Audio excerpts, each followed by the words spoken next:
Hello, hi everyone. Welcome back to our YouTube channel Parahali. Myself Devojit and today we will continue the chapter Indian Democracy. ठीक है, ये actually part 3 है. इससे पहले 2 part आया था, पार्ट 1 एंड पार्ट 2, जो कि YouTube में अपलोडेड है.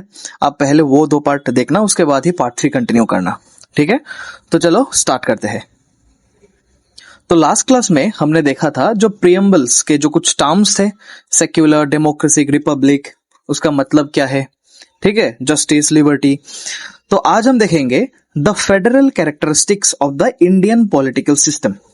ठीक है, तो यहां पे एक टर्म आपने देखा होगा, द फेडरल. इसका एक्चुअली मीनिंग क्या है फेडरल का. ठीक है, the federal characteristics of the Indian political system. देखो यहां पे the English term federation is derived from the Latin word fidus. ठीक है, its literal meaning is the agreement or treaty. जो ये फेडरल है ना, एक्चुअली ये फेडरेशन से आया है, और फेडरेशन का मतलब क्या है, फिडस. दैट मीन्स एग्रीमेंट और ट्रीटी. ठीक है, अच्छा एक बात देखो, thus the federal state is a union of states united through mutual agreement or treaty. देखो फेडरल स्टेट का मतलब क्या है. ठीक है, एक पिक्चर से क्लियर हो जाएगा सब. देखो यहां पे देखो, ये है अमेरिका का मैप. ठीक है, यूएसए, दैट मीन्स अमेरिका. ठीक है, ये जो पूरा कंट्री है इसको बोलेंगे हम नेशन स्टेट. ठीक है, ये जो पूरा कंट्री है इसको क्या बोलेंगे हम, नेशन स्टेट. Nation state. और इसमें जो ये छोटा छोटा स्टेट्स होगा इसको बोलेंगे स्टेट्स. जैसे इंडिया में होता है वैसे ही अमेरिका में भी होता है. ठीक है, ये एक एक स्टेट है और सब स्टेट मिला के क्या बोलते हैं, नेशन स्टेट बोलते हैं या फिर कंट्री बोलते हैं जिसको. ठीक है, अब देखो यहां पे फेडरल सिस्टम का मतलब क्या है एक्चुअली, जहां पे, ठीक है, देखो ऐसे कंट्री में हमेशा क्या होता है कि जो पावर होता है ना, पावर डिवाइड होता है. किसके किसके बीच में डिवाइड होता है, एक तो होता है सेंटर और एक होता है स्टेट के बीच में पावर डिवाइड होता है. ठीक है, जैसे अमेरिका के केस में मान लो आप, देखो यहां पे मैं जूम कर देता हूं आपको. देखो ये एक स्टेट है जिसका नाम है कैलिफोर्निया. ठीक है, इसमें गवर्नमेंट होंगे ऑब्वियसली, जैसे हमारे आसाम में भी स्टेट गवर्नमेंट है, तो यहां पे भी एक गवर्नमेंट होंगे. ठीक है, और पूरे अमेरिका के लिए एक सेंट्रल गवर्नमेंट होगा.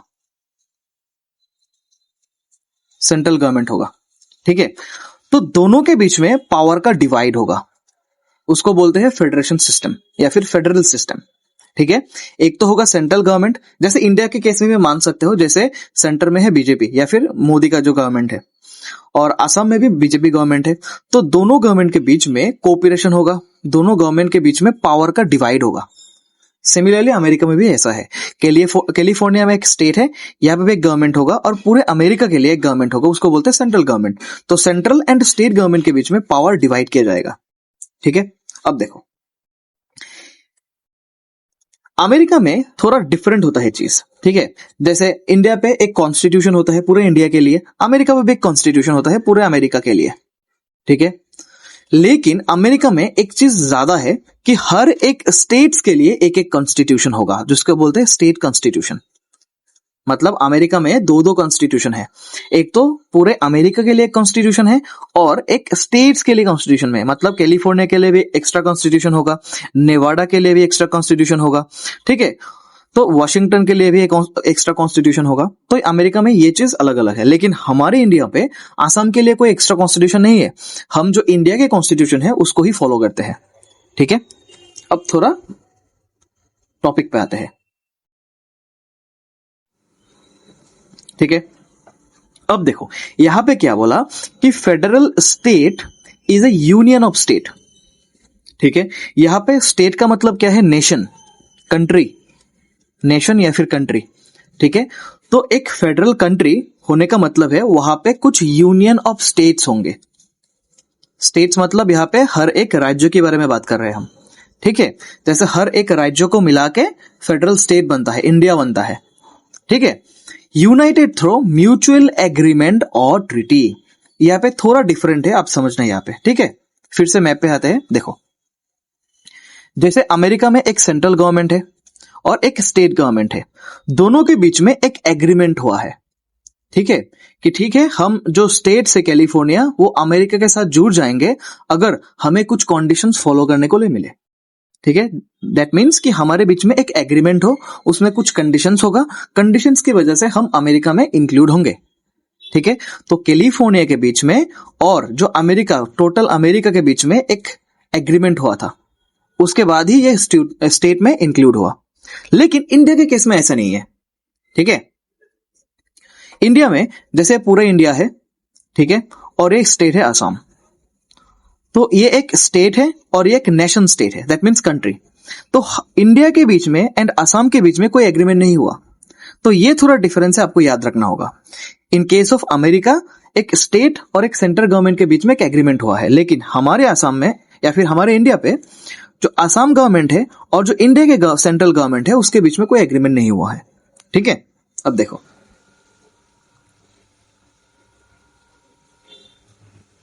ठीक है, क्या बोला, थ्रू द म्यूचुअल एग्रीमेंट और ट्रीटी। तो ये जो डेफिनेशन है ये अमेरिका के लिए सूट बैठता है, इंडिया के लिए नहीं, क्योंकि हमारे बीच जो स्टेट्स और सेंटर के बीच में कोई एग्रीमेंट नहीं हुआ है। However the federal system has adopted different varieties in different country, ठीक है। जैसे अमेरिका के लिए फेडरल सिस्टम अलग अलग है, उनके बीच में एक एग्रीमेंट हुआ था, उनके अलग अलग कॉन्स्टिट्यूशन है, लेकिन हमारे बीच में कोई एग्रीमेंट नहीं हुआ था। इंडिया के हर एक स्टेट के लिए कोई कॉन्स्टिट्यूशन भी नहीं है, तो हर एक स्टेट में फेडरल सिस्टम अलग अलग है, ठीक है। उसके बाद देखो, even before the independence the federal system was set up in India as per the government of India 1935, ठीक है। इंडिपेंडेंस से पहले ही फेडरल सिस्टम इंडिया पे सेटअप हो गया था, जो कि गवर्नमेंट ऑफ इंडिया एक्ट 1935 में आया था, which was passed by the parliament of England. आपको पता है ब्रिटिश ने पास किया था 1935 का जो गवर्नमेंट ऑफ इंडिया एक्ट है, और उसमें यह प्रावधान था कि इंडिया को एक फेडरल स्टेट बनाया जाएगा, एक फेडरल कंट्री बनाया जाएगा, ठीक है। उसके बाद देखो, this act introduced federal system in the pre independence India on the basis of two tier government, central और यूनियन एंड प्रोविंशियल, ठीक है। तो गवर्नमेंट ऑफ इंडिया एक्ट 1935 की वजह से इंडिया में फेडरल सिस्टम आया था, और फेडरल सिस्टम में क्या होता है, दो टाइप का गवर्नमेंट होता है, जो मैंने पहले आपको बोला, एक सेंट्रल लेवल पे होता है, यूनियन लेवल उसे बोलते हैं, और एक होता है प्रोविंशियल, जिसको हम आज स्टेट्स बोलते हैं, क्योंकि ब्रिटिश के टाइम पे वो प्रोविंशियल था, प्रोविंसेस था, आपको मैंने पढ़ाया था। तो आज जो है वो स्टेट गवर्नमेंट है। तो फेडरल सिस्टम में central government and state government का होना बहुत ही जरूरी है, ठीक है। देखो सब, उसके बाद The federal system was first introduced in the United States of America. ये इंपॉर्टेंट है। फेडरल सिस्टम सबसे पहले कहां पे इंट्रोड्यूस हुआ था, यूएसए में हुआ था, अमेरिका पे हुआ था, ठीक है। Thus USA is regarded as a homeland of federation. Federation का जो मातृभूमि बोलते हैं ना, वो यूएसए को बोलते हैं, क्योंकि यूएसए से ही स्टार्ट हुआ था ये federation system. Central and state government का जो सिस्टम है वो एक्चुअली यूएसए ही स्टार्ट हुआ था। However the maker of the Indian constitution followed the constitution of Canada while choosing the federal system for India. देखो ये बहुत ज्यादा इंपॉर्टेंट है, ध्यान से समझना, ठीक है, क्योंकि फेडरल सिस्टम सबसे पहले स्टार्ट हुआ था यूएसए में। तो हमने जब कॉन्स्टिट्यूशन बनाया था तो हम यूएसए का फॉलो कर लेते हैं, हमने कनाडा का क्यों फॉलो किया? हमने कॉन्स्टिट्यूशन ऑफ कनाडा का जो फेडरल सिस्टम है उसको ही फॉलो किया, यूएसए का नहीं किया हमने, ठीक है। इसका कारण मैं बताता हूं आपको, लेकिन यह बात आप ध्यान पे रखना कि हमने जब कॉन्स्टिट्यूशन बनाया तो हमने कॉन्स्टिट्यूशन ऑफ कनाडा का फॉलो किया, ठीक है, यूएसए का नहीं। Here a question arises as to why the makers of the constitution adopted the constitution of Canada instead of USA। तो यही तो बात है, हमने यूएसए की जगह पे, क्योंकि यूएसए को मातृभूमि बोलते हैं जहां से फेडरेशन का स्टैब्लिश्ड हुआ था, फाउंडेशन हुआ था, लेकिन हमने कनाडा का क्यों फॉलो किया? देखो यहाँ पे, The maker of the Indian Constitution realized that if the constituent state of the newborn India are allowed to enjoy separate constitution and dual citizenship like the USA, the national integrity may be endangered। देखो सबसे पहले थोड़ा map पे आते हैं। देखो मैंने क्या बोला, हर एक स्टेट्स का यूएसए में अलग अलग कॉन्स्टिट्यूशन है, ठीक है, और अलग अलग सिटीजनशिप है। दैट मीन्स अगर किसी भी व्यक्ति कैलिफोर्निया में रहता है तो वो अमेरिका का भी सिटीजन है और कैलिफोर्निया का भी सिटीजन है। दो आइडेंटिटी मिलते हैं उसे, जैसे इंडिया में आधार कार्ड मिलते हैं, आधार कार्ड सिर्फ पूरे इंडिया लेवल पे वैलिड है, कहीं पे आप जाओ। लेकिन अमेरिका में मान सकता हूं, मैं एग्जांपल से बता रहा हूं आपको, ये एग्जैक्ट नहीं है कि अमेरिका में ऐसा होगा, यूएसए का आधार कार्ड भी होगा और कैलिफोर्निया का भी आधार कार्ड होगा। जस्ट लाइक इंडिया में ऐसा होगा, इंडिया का आधार कार्ड होगा और असम का भी आधार कार्ड होगा, ठीक है, अलग अलग होगा। तो उसमें ड्यूअल सिटीजनशिप है। हालांकि आधार कार्ड सिटीजनशिप नहीं प्रूफ करता, लेकिन मैं आपको एग्जांपल दे रहा हूं, ठीक है। तो हर एक स्टेट्स का अलग अलग कॉन्स्टिट्यूशन है और अलग अलग सिटीजनशिप है। देखो, इंडिया बना था 1947 पे। अगर हम सब स्टेट्स को अलग अलग सिटीजनशिप दे दे, अलग अलग कॉन्स्टिट्यूशन दे दे, तो कल को ये स्टेट्स भी बता सकते हैं हमें इंडिया में नहीं रहना है, हमें दूसरा कंट्री बनाना है एक, क्योंकि हमारे पास तो कॉन्स्टिट्यूशन भी है, हमारे पास तो सिटीजनशिप भी है, तो हम अलग स्टेट बनाते हैं, अलग एक नेशन बनाते हैं। तो इसी की वजह से इंडियन कॉन्स्टिट्यूशन के जो मेकर्स थे, उन्होंने यूएसए का फॉलो नहीं किया था, उन्होंने कनाडा का फॉलो किया था, ठीक है। अब देखो, in fact the word federation has not been mentioned in the Indian constitution, ठीक है। तो ये जो वर्ड है फेडरेशन, हमारे कॉन्स्टिट्यूशन में कहीं पे भी नहीं लिखा हुआ है फेडरेशन। ये जो एग्जैक्ट टर्म है, ये कहीं पे नहीं लिखा है, ठीक है।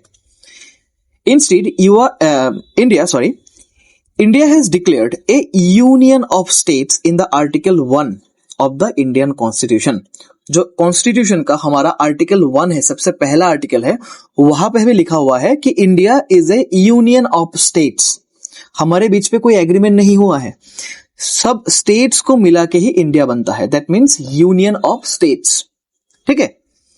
If we go to analyze the real nature of Indian federal system, it will come to light that it is not a true federal system, though it has some characteristics of the federation, ठीक है।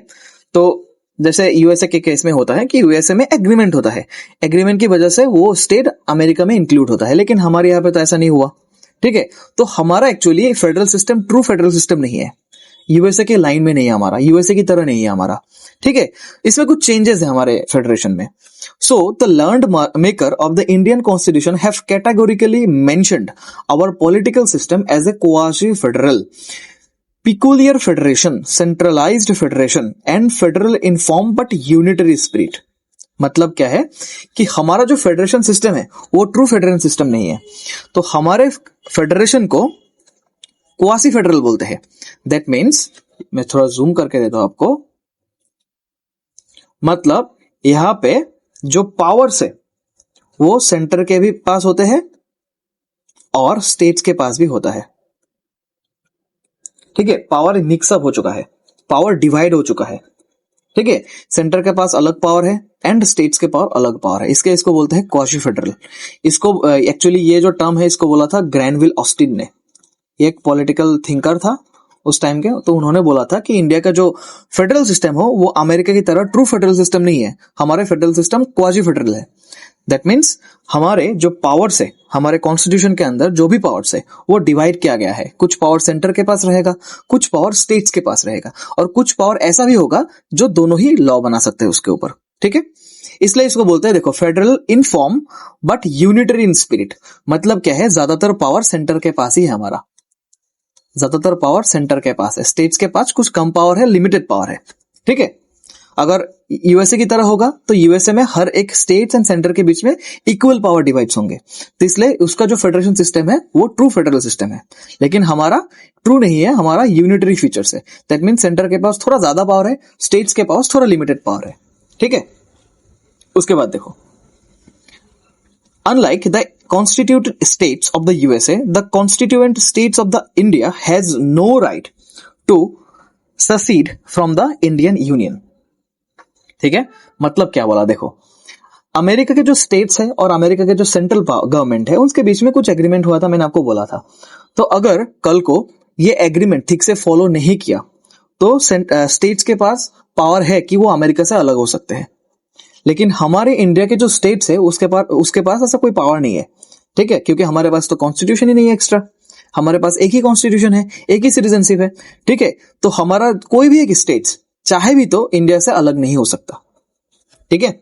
उसके बाद देखो, unlike In some other federal state, as in the USA, the constituent state of the Union of India do not have a provision of separate constitution for India. यही बोला मैंने, हमारे असम के लिए अलग कॉन्स्टिट्यूशन नहीं है, हम फॉलो करेंगे तो सिर्फ इंडिया का कॉन्स्टिट्यूशन ही फॉलो करेंगे। लेकिन अमेरिका में ऐसा नहीं होता, कैलिफोर्निया का अलग कॉन्स्टिट्यूशन है, पूरा अमेरिका का अलग कॉन्स्टिट्यूशन है। ठीक है, अब देखो, though the constitution has distributed the power between the central government and the state government, though the inclusion of 3 lists incorporating various administrative power, yet all the important power have been centralized to the central or union government. ठीक है, देखो हमारे constitution में एक schedule है जिसको बोलते हैं हम 7th शेड्यूल। इसमें 3 लिस्ट है, एक होता है यूनियन लिस्ट, एक होता है स्टेट लिस्ट, एक होता है कॉन्करेंट लिस्ट। ठीक है, इसमें कुछ लिस्ट में टॉपिक है जिसमें सेंट्रल गवर्नमेंट का पावर होता है कि इस टॉपिक में कोई से भी एक लॉ बना चाहे तो बना सकते हैं। स्टेट्स लिस्ट में भी कुछ लिस्ट है, जैसे एजुकेशन हो गया आपका, कुछ भी और ऐसे कुछ लिस्ट होते हैं। तो अगर इन चीजों में लॉ बनाना है तो सिर्फ स्टेट गवर्नमेंट ही बना सकता है। और कंकरेंट लिस्ट भी कुछ लिस्ट है जिसमें अगर लॉ बनाना चाहे तो यूनियन भी बना सकता है और स्टेट्स भी बना सकता है। तो हमारे कॉन्स्टिट्यूशन में एक्चुअली पावर इस तरह से डिवाइड होता है, कुछ पावर यूनियन के पास है, सेंट्रल गवर्नमेंट के पास है, कुछ पावर स्टेट गवर्नमेंट के पास है और कुछ पावर कॉन्करेंट है, दोनों ही लॉ बना सकते हैं। ठीक है, इसलिए हमको बोला कि क्वासी फेडरल। ठीक है, और बोलता है कि हमारा कॉन्स्टिट्यूशन ज्यादा यूनिटरी है। दैट मीन्स जो इंपॉर्टेंट पावर्स है, जैसे इंटरनेशनल रिलेशन हो गया आपका, ठीक है, डिफेंस हो गया आपका, ये जो चीज है, ये जो टॉपिक है, जैसे यूनियन लिस्ट में डिफेंस भी है, तो अगर डिफेंस में कोई लॉ बना सकता है तो सिर्फ यूनियन गवर्नमेंट लॉ बना सकता है। ठीक है, तो यूनियन के पास थोड़ा पावर ज्यादा है, इसलिए इसको बोलते हैं यूनिटेरियन स्पिरिट। ठीक है, उसके बाद देखो further, unlike the USA, the provision of dual citizenship has not been granted in India. ये भी आपको पता है, हमारे पास तो डुअल सिटीजनशिप है ही नहीं। हमें अगर आधार कार्ड दिया जाएगा तो इंडिया का होगा, असम का एक्स्ट्रा आधार कार्ड नहीं बनता हमारे यहाँ। ठीक है, one citizen is only citizen of India. ठीक है, हम सिटीजन है इंडिया का, सिर्फ कोई स्टेट का हम सिटीजनशिप नहीं है। ही और she cannot be a citizen of other constituent state. ठीक है, तो हमें कोई असम का जो स्पेसिफिकली असम का एक सिटीजनशिप मिलता है वो नहीं मिलता, हमें मिलता है सिर्फ इंडिया का सिटीजनशिप। लेकिन अमेरिका में कैलिफोर्निया का अलग सिटीजनशिप होगा और पूरे अमेरिका का अलग सिटीजनशिप होगा। However, occasionally demands are raised to bring certain constitutional amendment to India's federal structure in order to give some freedom to the constituent provinces. Because of such demand, the Sarkaria Commission was set up in 1983. देखो, मैंने पहले ही बोला कि कुछ list है और list में कुछ टॉपिक दिए हुए हैं, वह उस पे ही सिर्फ यूनियन गवर्नमेंट लॉ बना सकता है या फिर स्टेट गवर्नमेंट लॉ बना सकता है। ठीक है, तो कुछ ऐसा भी होता है कि किसी का पावर किसी ने एक्सरसाइज कर लिया, कुछ पावर्स कंकरेंट लिस्ट में है, उसमें यूनियन गवर्नमेंट ज्यादा लॉ बनाता है, कुछ स्टेट पावर में भी, कुछ स्टेट लिस्ट में भी ऐसा पावर है जो यूनियन गवर्नमेंट लॉ बनाते हैं, तो कुछ मिक्सअप होता है। ठीक है, इसके वजह से कुछ स्टेट्स ने डिमांड भी किया था कि जो स्टेट्स है उसको भी कुछ फ्रीडम मिल सके, पूरे पावर सेंटर के पास ना हो, स्टेट्स को भी कुछ फ्रीडम दिया जाए। ठीक है, हालांकि स्टेट्स को भी एडिक्वेट फ्रीडम दिया हुआ है, लेकिन कुछ ऐसा मिक्सअप हो जाता है कभी कभी वो लिस्ट के बीच में, जहां पे स्टेट्स डिमांड करते हैं कि हमें ज्यादा ऑटोनॉमी चाहिए, हमें ज्यादा फ्रीडम चाहिए, जिसकी वजह से सरकारिया कमीशन, एक कमीशन बनाया गया था सेंट्रल गवर्नमेंट के द्वारा, जो कि 1983 में बना था। ठीक है, the Indian federal system is mainly depend on the centre state relationship. Observing this nature of the Indian federalism, the political analyst have referred to it with a new term, cooperative federation। ठीक है, actually यहां पे मैंने एक चीज बोला था आपको, ये जो ग्रैनविल ऑस्टिन है ना, इन्होंने क्वासी फेडरल नहीं बोला था, इन्होंने बोला था कोऑपरेटिव फेडरलिज्म। ठीक है, थोड़ा गलत हुआ मुझसे, ये जो टर्म एक्चुअली दिया था वो ग्रैनविल ऑस्टिन ने दिया था। तो एक्चुअली हमारा जो फेडरेशन सिस्टम है वो डिपेंड करता है mainly central government and state government के जो रिलेशनशिप है उस पर डिपेंड करता है। ठीक है, वो रिलेशनशिप अच्छा हुआ तो हमारा फेडरल सिस्टम भी स्ट्रांग होगा। तो इसलिए बोलते हैं कि कोऑपरेटिव फेडरलिज्म, हम दोनों मिला के पावर डिवाइड करके इंडिया को रूल करेंगे। ठीक है, उसके बाद देखो, उसके बाद आता है पार्लियामेंट्री डेमोक्रेसी इन इंडिया। तो फेडरेशन यही तक था, आपको क्लियर हो चुका है, ठीक है। तो अब देखो parliamentary democracy in India. The parliamentary democracy is such an administrative system whereby the highest administrative power are vested in a body which is constituted with the people's representative। मतलब क्या बोला? पार्लियामेंट्री डेमोक्रेसी का मतलब यह है कि जो democracy में पार्लियामेंट सबसे ज्यादा सुप्रीम है, हाईएस्ट पावर है जिसके पास, ठीक है। तो इंडिया का जो डेमोक्रेसी सिस्टम है, डेमोक्रेटिक सिस्टम है, उसमें पार्लियामेंट सबसे ज्यादा पावर रखते हैं, ठीक है। ये पे यही बोला, देखो highest administrative power that means policies या फिर लॉ को जिसको बनाना है, ऑर्गेनाइज करना है, मैनेजमेंट करना है, एग्जीक्यूट करना है, ठीक है। तो ये किसके पास पावर है ज्यादा? ये पावर है पार्लियामेंट के पास, ठीक है। Which is constituted with the peoples representative. Peoples representative मतलब कि हमने जिसको इलेक्ट किया है, हमने जिसको वोट दिया, वो जाके पार्लियामेंट में बैठता है और पार्लियामेंट में बैठ के हमारे जो पॉलिसीज है, लॉ बनाते हैं, ठीक है। इसलिए सबसे ज्यादा पावर पार्लियामेंट के पास ही है, ठीक है। Such body constituted by people's representative, ठीक है। हमने ही एमपी को इलेक्ट किया और एमपी ने जाके पार्लियामेंट में बैठते हैं वो लोग और डिस्कस करते हैं कौन सा पॉलिसी अच्छा होगा हमारे लिए, ठीक है। Is known as Congress in the USA and in India and England the same is known as parliament. देखो जैसे इंडिया और इंग्लैंड में उसको क्या बोलते हैं? पार्लियामेंट बोलते हैं, जहां पे हर एक एमपी वहां पे जाके बैठते हैं, वहां पे जाके पॉलिसीज बनाते हैं, डिबेट्स होता है, ठीक है। लेकिन यूएसए में ये पार्लियामेंट को क्या बोलते हैं? कांग्रेस बोलते हैं, ठीक है। हालांकि हमारे जो इंडिया में कांग्रेस एक पार्टी है, लेकिन यूएसए में पार्लियामेंट को ही कांग्रेस बोलते हैं, ठीक है। उसके बाद देखो ये पार्लियामेंट आप देख सकते हो जो कि इंडिया पे है, न्यू दिल्ली पे है, ठीक है। The Indian parliament has been constituted with 2 houses. ये तो आपको सबको पता है, 2 हाउस होता है वहां पे। क्या क्या होता है? Lok Sabha and Rajya Sabha. Indian parliament में 2 हाउस होते हैं, Lok Sabha, Rajya Sabha. In short the democratic system where the parliament is given utmost importance is regarded as the parliamentary democracy. यही तो मैंने बोला कि जिस डेमोक्रेटिक सिस्टम में पार्लियामेंट को सबसे ज्यादा इंपॉर्टेंस देते हैं उसको बोलते हैं parliamentary democracy. The president of India is a part of the Indian parliament. ये टर्म आप याद रखना कि हमारे इंडिया पे जो प्रेसिडेंट है, ऑनरेबल प्रेसिडेंट है, वो इंडियन पार्लियामेंट का पार्ट है, ठीक है। इंडिया पार्लियामेंट का मतलब ये नहीं कि सिर्फ लोकसभा राज्यसभा हो। लोकसभा राज्यसभा के अलावा भी प्रेसिडेंट ऑफ इंडिया जो माननीय राष्ट्रपति है वो भी इंडियन पार्लियामेंट का पार्ट है, ठीक है। उसके बाद the maker of the Indian constitution had followed the constitution of England in particular while adopting A parliamentary form of government in the constitution, ठीक है। जो हमने ये पार्लियामेंट्री सिस्टम लिया, किससे लिया? इंग्लैंड से लिया हमने, ठीक है। In fact government of India 1935 had also introduced A parliamentary form of government. और जो ब्रिटिश पार्लियामेंट में उस टाइम पे लाया था एक एक्ट जिसका नाम है गवर्नमेंट ऑफ इंडिया 1935, उसमें भी ये पार्लियामेंट्री फॉर्म का मेंशन था।